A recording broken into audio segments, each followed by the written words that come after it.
This is it. Super Bowl 50 whatever. I think it's 53, but it's a lot of years, I have no clue. We're playing the Cleveland Browns, and now it's a different Cleveland Browns. They have a good quarterback. We've played them earlier in the season. However, it's also the 8-8 Cleveland Browns. It's a bit of both. You've got your new, they can put up some points, but they're also still only 8-8, but somehow they managed to end up in the Super Bowl. Their first game, they beat the 16-0 Kansas City Chiefs. They then beat the Buffalo Bills, who stocked up on free agents last year, and now they're here trying to take us on. And now I know it's a different Browns team, but I refuse, and I mean refuse, to lose to the Browns. We have to be the Chicago Cubs. We cannot be the Golden State Warriors. Sure, it would be a nice story if they win. We're not being the facilitators of that story. Go do it another year. We're not losing to the Browns in a Super Bowl. We're going to win this. I mean, we're definitely going to try, but you would try anyway, regardless of the opponent. We, the Saints, the fire sale franchise, the rejects and the draft superstars. To be fair, we can't really call ourselves rejects anymore. Last year, we were kind of still a bunch of rejects. This year, it's a bunch of high-round draft picks, early draft picks, because we had so many first-rounders and stuff. These guys, you know, Jameson Nickerson, Darren Stanley, Christian Stuckey. Sherrill, I think, was a bit later. Lance Sitton, a bunch of these guys. Chance Sugars. They're not rejects, they were picked very highly, but they're mixed in with the rejects, and I think maybe that's the mix we needed. Last year, we weren't good enough. We got beaten by the Bengals in the Super Bowl. Now we play another AFC North team, the Browns. But I think it's a different team this year. It's a better team. I mean, look at our quarterback. 87 rating and plays like it. Chance Sugars is an absolute superstar. Brandon Coleman's only been getting better. This line has peaked at the right time. We've got 3 players on it now with 80 overalls or better. Browners are 77, Wong's 76, the worst player is a 76, and that's not bad, to be honest. Our defense is primed. We've already beaten the Browns earlier in the season. Now, they did cause us some problems. Corey Coleman was a real problem for us. He was a first down machine, but at the end of the day, that's all it was against the Browns. They got a whole bunch of first downs against us, struggled to score. But no more talk, no more whatever. Time to play them, and let's see if we, the fire sale franchise, can become Super Bowl champions. So here we are, the Super Bowl, the ultimate goal. I believe we are playing at Hard Rock Stadium, the home of the Miami Dolphins. And here we see the Cleveland Browns coming out of the tunnel. Last year we saw an AFC North team, coincidentally also out of the state of Ohio, win their first Super Bowl on their 3rd appearance. And this year another AFC North team is trying to win their first Super Bowl 2 years in a row. And for 2 years in a row, this team, the New Orleans Saints, have been in the Super Bowl as representatives of the NFC. And let's hope they don't facilitate yet another great story for these AFC North teams.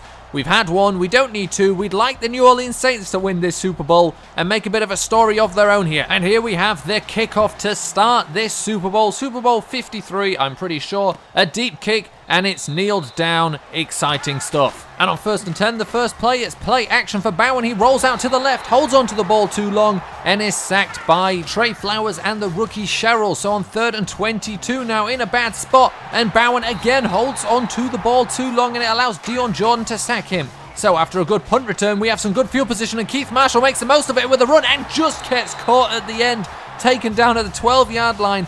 Almost broke it all the way on our first offensive play of the game for a touchdown, but we're on 2nd and 10 on the 12. Sitton rolling out to the right, completes to Moreland, and he is stopped just short there on the 5-yard line. Now 3rd and 3, a run with Cowan. He breaks one tackle, he gets hit again, but continues to fight and falls into the end zone for a touchdown. What a run from Nate Cowan. It's what we've come to expect from him, but even for him, this was incredible. Breaks the first tackle, is hit again at the 2-yard line, but falls into the end zone for the first touchdown of the game. So the Browns with the ball back. Bowen waiting a time again, but this time manages to find a receiver and completes a pass. 3rd and 6 now. Bowen dropping back. He's got the time again and holds on to it too long again and is sacked again by Trey Flowers. Trey Flowers picking up plenty of half sacks at this point. And now Marquise Goodwin to return the punt. We've seen plenty from him in the playoffs already. Can he get something going here in the Super Bowl? He's got some space, but he gets caught there. It's a defensive back. Catches him at the 40-yard line, but it's a good return again. Keith Marshall again running on the outside, gets around him there, tries a move on him, doesn't quite get it, but gets inside the 20-yard line. 3rd and 16 now from the 25. A throw deep to Brandon Coleman, who didn't manage to catch it, but it was also offensive holding, so we had to go for a field goal that we missed. So the score is 7-0. The Browns with the ball back. Bowen rolling out to the right. Plenty of time to look around again, but he just holds onto that ball too long. Nobody is open.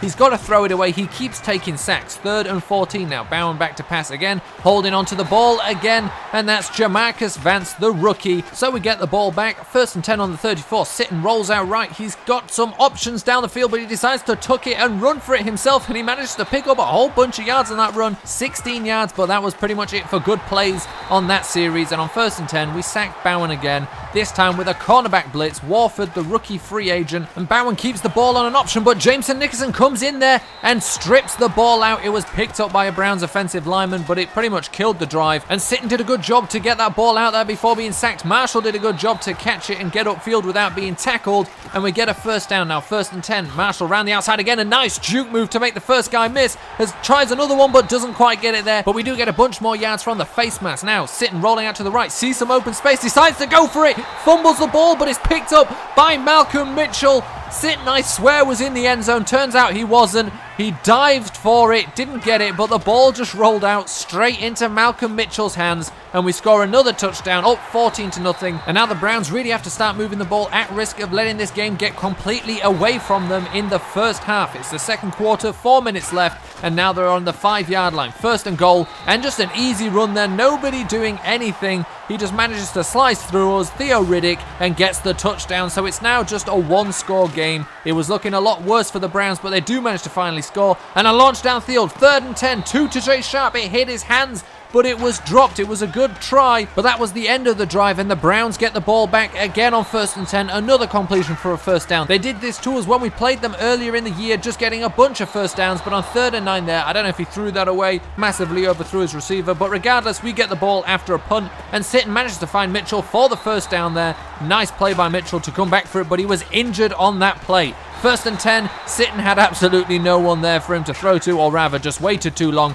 And on 3rd and 15, a run with DJ Foster just to run the clock out here at the end of the second quarter to end the first half. He does a good job breaking tackles, runs the clock down. We go into the half 14-7. Sitton now with our first possession, rolling out to the left, goes to run for it. Probably should have slid, but you know he likes to go head first. Now Sitton, play action to pass, rolls out right. We had this play already, but this time it's a throw downfield and a beautiful sideline catch by Brandon Coleman. It was reviewed, it was upheld, and it was a great play. And now Nate Cowan bouldering through people, continuing to go for the 1st down. What a run, breaks the first tackle and then just drags a bunch of defenders with him, runs over a bunch of guys, picks up the 1st down. Nate Cowan really playing like we've seen him play at his best so far, and Tajay Sharp gets inside the 10-yard line there for the 1st down. 2nd and goal, a quick pass to Chance Sugars, and we score our 3rd touchdown of this Super Bowl, and we're up 20-7 because we actually missed the extra point after this one, but it was a great play. Just a quick little pass out to Sugars. He had to adjust for it a little bit, but a pretty easy completion. And on 2nd and 4, there was a catch there, but Darren Stanley with the hit and knocks the ball out again.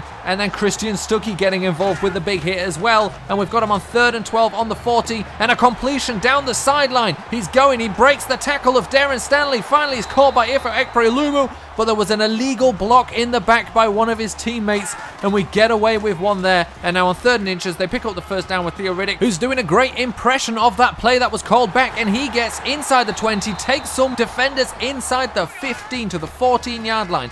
1st and 10 on the 14, they try and run for it. No chance. We got that shut down now. 2nd and 13, they run again, and not a chance again. Now what are they going to do on 3rd and 13? Not run it. They're in to pass. Bowen's got the time, throws, completes, and they get the touchdown. So this is now just a 1-possession game, and because we missed our extra point, if they score a touchdown and get the extra point, they'll be ahead of us. And on 3rd and 5, when we needed to get down there and put some more points on the board, Sitton throws what has got to be the worst pass ever. Of course, he was hit as he threw that. And on 1st and 10, they're trying to run it again. They're trying to run it on us, and that's not been working really all game long, except for when they score a touchdown on us. I'll take that back. 3rd and 8, a completion for the 1st down. Time ticking down in the 3rd quarter now, and we're into the 4th here. Bowen back to pass, finds his man again. That pass rush has really disappeared, and well, he just kind of disappeared in Darren Stanley's eyes. A nice little juke move for the 1st down, and then another completion there to Theo Riddick for another 1st down. Browns starting to move the ball on us. 1st and 10 on the 48, and Bowen is sacked. The pressure comes again. Elgin Sherrill, the rookie, coming in for that sack. Makes it 2nd and 19. They do nothing. 3rd and 19, looking to pass. A completion, not even a completion, bounces off Riddick's hands, and I don't think he would have taken that for a 1st down.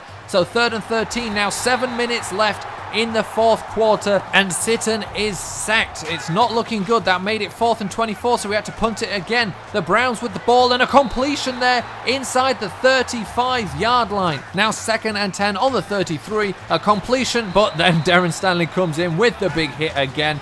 3rd and 5 now on the 28. Bowen back to pass, throws it towards the end zone, and it's broken up by Darren Stanley, who has been playing exceptionally in this game. What a play to make it 4th and 5. The completion was there, the ball was caught, but Darren Stanley comes in right at the end and breaks that pass up. They go for it on 4th and 5. They could have gone for a field goal. If they don't convert this, they might regret it, and he is sacked by Buttrim, the rookie. And we're just under 6 minutes left. I can't explain why they didn't go for a field goal, figuring they'd get another possession. 2nd and 12 now, Sitten rolling out to the right, throws it downfield, and it's actually caught by Brandon Coleman. What an adjustment by Coleman to go and get that ball. And on 4th and 10, we kick a field goal, and it just inches in.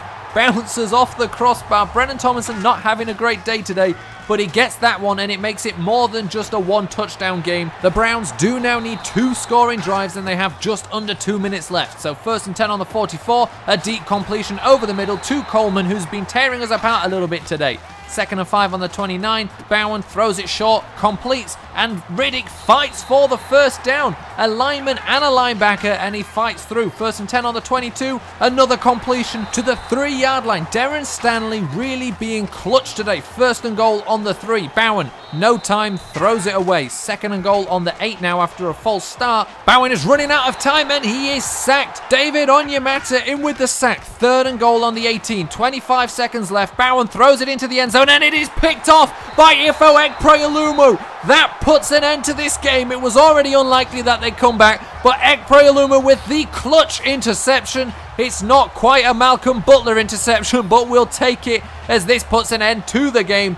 Fights for the ball, beats Coleman to it. He holds on to the ball as he's brought to the ground, and now we just run the clock out here, and Cowan can even make that look a little bit more interesting. And on the final play here, 3rd and 9, DJ Foster takes it, breaks 2 tackles for the first down. It's not actually the final play, but we get the first down, means just 1 kneel, and we will win. The confetti cannons seem to be on a timer. Time is over, and there we go. We are Super Bowl champions. It was a close game. It wasn't necessarily an easy one, but Ifo Ekpreolumu came in clutch at the end. Darren Stanley had been clutch the entire game long, and our pass rush harassed Bowen from the very first play until his very last. The Browns' first play ended in a sack, the second to last play ended in the sack, and the pressure caused him to force that ball to Coleman. It was picked off by Ekpreolumu. If they would have kicked that field goal when they turned the ball over on downs, a touchdown there would have won them the game. We would have been left with 20 seconds to go and try and score a field goal.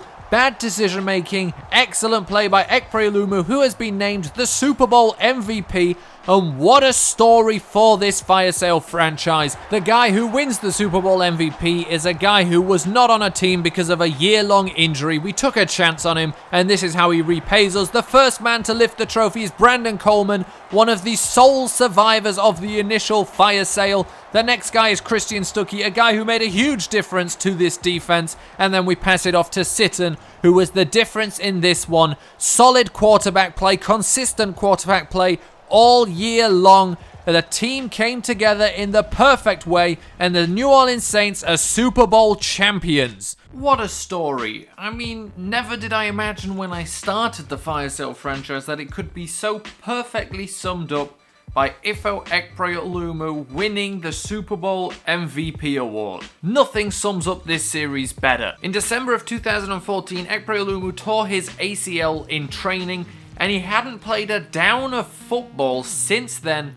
until our second season. We signed him at the start of all of this, had him on the team, obviously on injured reserve for the whole time, spent an entire season with us on injured reserve. Then he comes back, and he has a slow start, to be fair. He was struggling a little bit against bigger receivers, guys like Kelvin Benjamin and stuff, and then I think halfway through that first season, he just snapped, changed completely, started becoming a shutdown guy, breaking up all sorts of passes, picking things off left, right, and center. This season was even better. It's obviously not quite the Malcolm Butler thing. It didn't win the game, because even if they'd scored that touchdown and scored 2 points, they would have still been a point behind us, but it certainly closed it out. That interception made sure there was absolutely zero chance the Browns could make a comeback. Before then, it wasn't 100%. So Ekpereluma wins the Super Bowl MVP, rightfully so. And what a beautiful way for this series to go in the Super Bowl. The only other person that probably would have been just as good a fit would have been Kevin Pierre-Louis, and that's about it. If it was one of the rookies or the second-year players, it would have been nice,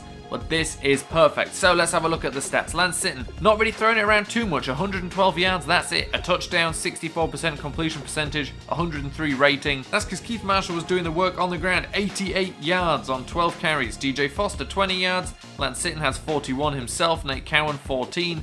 And Nate Cowan, the only touchdown there on the ground. Receiving, Malcolm Mitchell got injured in that game, so he was out for a while. Trey Flowers got injured as well, he was out. So we'd had some injuries in the game, but we managed to live with them. Brandon Coleman, again, just getting crazy yards per reception. Chance Sugars, 1 reception, 4 yards, but for a touchdown. And now the rest of the defenders, Christian Stuckey leading in tackles, no surprise there. 2 sacks for Trey Flowers, and he was injured, I think, in the third quarter. 1.5 for Sherrill, 1.5 for Onyemata, 1 for Jordan, 1 for Russell Buttram, the rookie coming in at defensive tackle once Vance moved over to right end, and he did a good job there. That sack was from the right end position. And Brandon Warford, our 4th string cornerback, got a sack as well. A whole bunch of sacks all over the Browns in this one. Never really looked that close. And again, in the punt returns, Marquise Goodwin doing some work, 37-yard long return, and I think that one he almost could have broke for a touchdown, didn't quite. What a game. Okay, someone tell me what happened, because apparently we didn't successfully get the weekly goal of get Super Bowl win despite winning the Super Bowl. I literally don't know what more they could have wanted. In that game, we had 9 sacks, and that sets the Super Bowl record that was previously held by the Chicago Bears of 1985 when they beat the New England Patriots. Also held by the Denver Broncos of last year when they beat the Panthers, and we outdid them by 2. And 1 injury, so of the 2 guys that went out long term, there's only 1, and it's Malcolm Mitchell, 2 weeks with a dislocated knee. That's a short-term injury, to be honest. I'm surprised you can dislocate your knee and come back in 2 weeks, although obviously we've got an entire off-season, so we're not too worried. We are now Super Bowl champions. We've signed all of our practice squad players. Of course, the contract's been extended. The contract gets extended all the time. I don't understand. It's only being extended by a year, but obviously they call it 5 years every time. And now we have even more XP to spend on a bunch of guys that already had a whole bunch of XP spent on them. That's what happens when you win a Super Bowl. We're going to have some nice upgrades for some of these guys, and we can also move into the off-season. And obviously, as this will be pretty much one of the last things I say before we go into this off-season, I said it before last year, I said it probably at some random point during this season. This year, we can sign free agents. And we do have complete free reign of free agents. There is no limit in terms of positions or whatever. So the twist to this is, though, we can only sign, unless it's a very special player, we can only sign guys coming off their rookie contracts. So guys who have completed their rookie contracts. Last year, that was the 2014 draft class. So Sammy Watkins, Jarvis Landry were some of the guys available. This year, it's obviously the 2015 draft class. If they see out their rookie contract and are free agents and don't re-sign, they're the kind of players we can take. So look forward to a much more interesting off-season this year rather than just a draft. That's it for this episode. We won the Super Bowl, and let's see what happens from here on out.